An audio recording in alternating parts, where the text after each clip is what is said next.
Hello， 大家好，又係我廚娘啦，好歡迎你哋嚟到我個 YouTube channel 啊！喺影片裏邊，大家見到嘅梳芙梨蛋糕完全唔使開焗爐，只需要用到家庭必備嘅唔黐底平底鑊就可以做到噶啦。如果你唔太中意太濕潤、太有空氣感嘅梳芙梨，不妨試下整呢個梳芙梨蛋糕啦。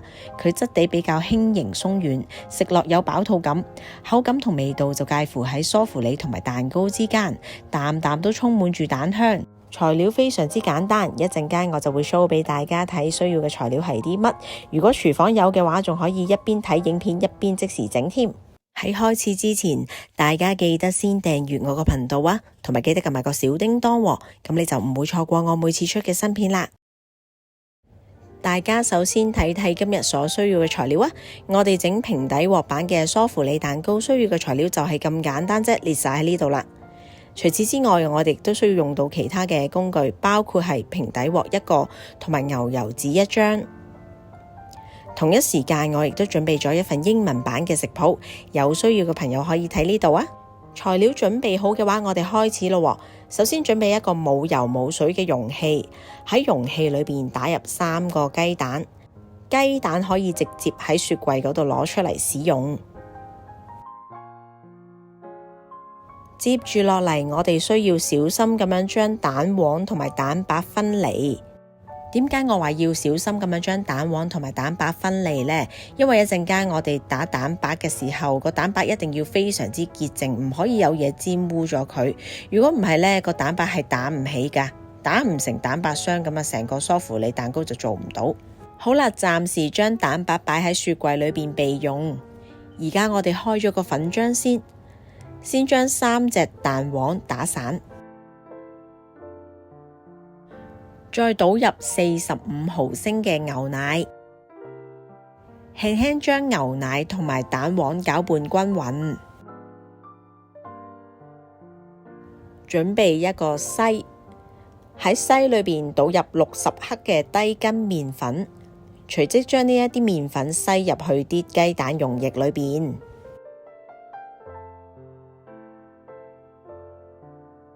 再用攪拌器將以上嘅材料攪拌均勻。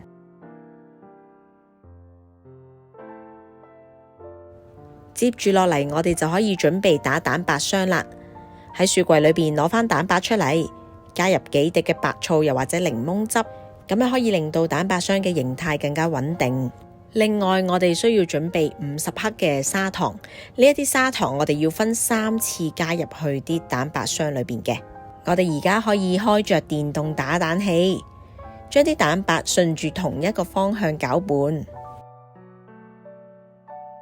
當見到細密嘅泡泡出現嘅時候，就可以加入第一次砂糖，即係1/3嘅砂糖份量。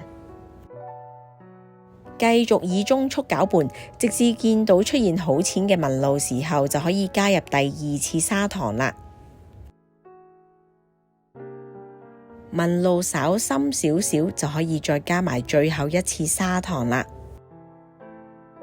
當提起電動打蛋器，見到個蛋白霜呈現又尖又直嘅狀態，就代表已經打發完成啦。接住落嚟，我哋將1/3嘅蛋白霜加返落去頭先已經準備好嘅粉漿裏邊，然後用攪拌器輕輕咁樣將佢哋拌勻，力度一定要輕，千祈唔好起勢咁樣發，如果唔係呢，蛋白霜裏邊嘅空氣就會燒泡噶啦。然後再將佢倒返入剩低嗰2/3嘅蛋白霜。你哋可以用膠刮進行翻拌，再唔係可以好似我咁直接用攪拌器進行翻拌，不過力度真係一定要輕，同埋可以用返我呢一個手法，能夠快速將蛋白霜同埋麵糊混合，而又唔會減少裏邊嘅氣泡。跟住就可以將麵糊倒入擠袋，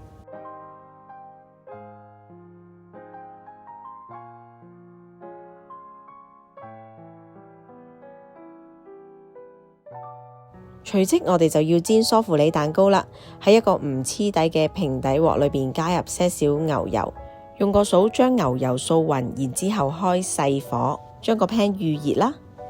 跟住就可以將預先準備好嘅牛油紙圈圈擺喺鑊裏邊，再擠入麵糊。啲麵糊我最後擠得有啲滿啊，我建議大家如果擠麵糊嘅話，擠大概90%滿就可以噶啦，因為喺煎焗嘅過程佢會膨脹嘅。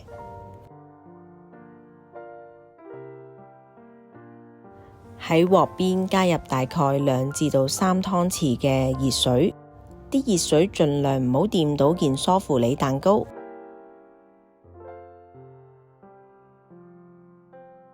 跟住就可以吸返個鑊蓋，用細火煎焗大概5至6分鐘，視乎返梳芙梨嘅厚度。我件梳芙梨蛋糕都比較厚，我都煎咗大概6分鐘。而家大家睇到噶啦，佢都熟咗一半。我哋小心咁樣將佢鏟起身啦，然後將佢反轉。我喺反第一隻嘅時候，真係反得有啲咧氣啊，成隻變晒形。咁啊，趁佢仲係軟身嘅時候，仲可以推返佢嘅，將佢推返高先。好，而家我再反第2同埋第3件梳芙梨蛋糕啦。咁我自己個人體會就係個煎 pan 咧，應該用個大少少嘅 pan， 有多啲空間俾我反。同埋咧，擠麵糊嘅時候唔好擠太滿啊！如果好似我咁就太滿啦。我諗大家如果整嘅話，擠大概90%滿就已經夠啦。我相信做到呢2點嘅話，大家整出嚟個梳芙梨蛋糕俾我整嘅係會更加靚，同埋反嘅時候更加容易反。同樣地，喺鑊邊加入大概2至到3湯匙嘅熱水，一樣啲熱水盡量唔好掂到件梳芙梨蛋糕啦。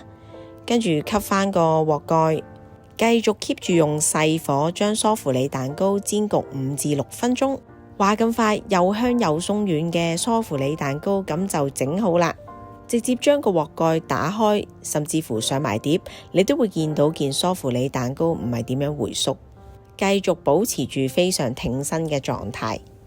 上碟之後就可以將塊牛油紙搣走，全程 keep 住用細火去煎，你會見到成件梳芙梨蛋糕嘅底面顏色都係非常之靚嘅，又唔會燶。用呢個方法整梳芙梨蛋糕，大概都係用10零分鐘就搞掂啦。係咪比起用焗爐更加方便、更加快呢？最後大家可以按喜好將件梳芙梨蛋糕裝飾一下，咁就可以上碟享用噶啦。望下個質地幾咁鬆軟，再 show 埋裏面嘅橫切面俾大家睇睇。裏面望落去質地好細密，同埋帶點濕潤，將佢咁樣搣開嚟睇係好靚嘅蛋糕狀。